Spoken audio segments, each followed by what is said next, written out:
আসসালামু আলাইকুম রহমতুল্লাহ বারাকাতু। বাংলাদেশে নাকি একজন সেরা সুন্দর পুরুষ পাওয়া গেছে এবং তাকে পুরস্কৃত করা হয়েছে। আসলে সে ব্যক্তিকে নিয়ে আমি কোনো কথা বলতে চাই না। সব মানুষকে আল্লাহ তাআলা সম্মানিত করে বানিয়েছেন, কিন্তু কয়েকটি বিষয় সতর্কতার জন্য আমি আপনাদের সাথে শেয়ার করতে চাই। শরিয়ার দৃষ্টিতে সম্মানিত মানুষ হচ্ছে তিনি যিনি আল্লাহকে সবচেয়ে বেশি ভয় পান। ইন্না আকরামাকুম ইনদাল্লাহি আতকাকুম। সবচেয়ে সম্মানিত আল্লাহর কাছে তিনি যিনি আল্লাহকে বেশি ভয় পান। 2 নম্বর বিষয় হচ্ছে ওসমান রাদিয়াল্লাহু তাআলা আনহুর কয়েকটি গুণাগুণ ছিল যেটা আল্লাহ রাসূল সাল্লাল্লাহু আলাইহি ওয়াসাল্লাম পছন্দ করতেন খুব বেশি।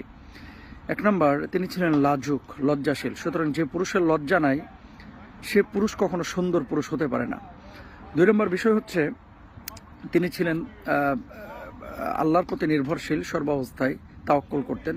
3 নম্বর ছিলেন তিনি দায়িত্ববান। 4 নম্বর তিনি সম্পদশালী, হালাল ওয়েতে তিনি উপার্জন করে সম্পদশালী হয়েছিলেন। যেই মানুষটিকে আসলে পুরস্কৃত করা হচ্ছে বা সেরা সুন্দর বলা হচ্ছে, সেরা ফ্যাশন ডিজাইনার বলা হচ্ছে, ফ্যাশন অধিকারী বলা হচ্ছে, এই মানুষটার চলন বলন কথন সেটা দেখলেই বোঝা যায় নারীদের মতো। আপনাদেরকে একটা কথা বলি, রাসূল আকরাম সাল্লাল্লাহু আলাইহি ওয়াসাল্লাম বলেছেন লাআনাল্লাহুল ওয়াশিমাত ওয়াল মুস্তাওশিমাত ওয়াল মুতানাম্মিসাত। এরকম হাদিসের মধ্যে আছে যে সমস্ত পুরুষ আপনার নারীর মতো আকার আকৃতি ধারণ করে এবং তাদের মতো চলাফেরা করে, এদের উপর আল্লাহ লানত।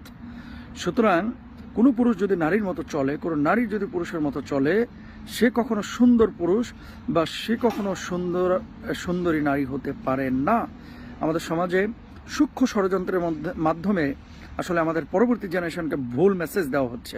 প্রিয় দর্শক, এরা যদি আসল সুন্দর হয়, এরা যদি সেরা সুন্দর হয়, তাহলে আমাদের আসলে বলার আর কিছু রাখে না যে রুচির দুর্ভিক্ষ হয়তো বা চলছে, রুচির দুর্ভিক্ষ।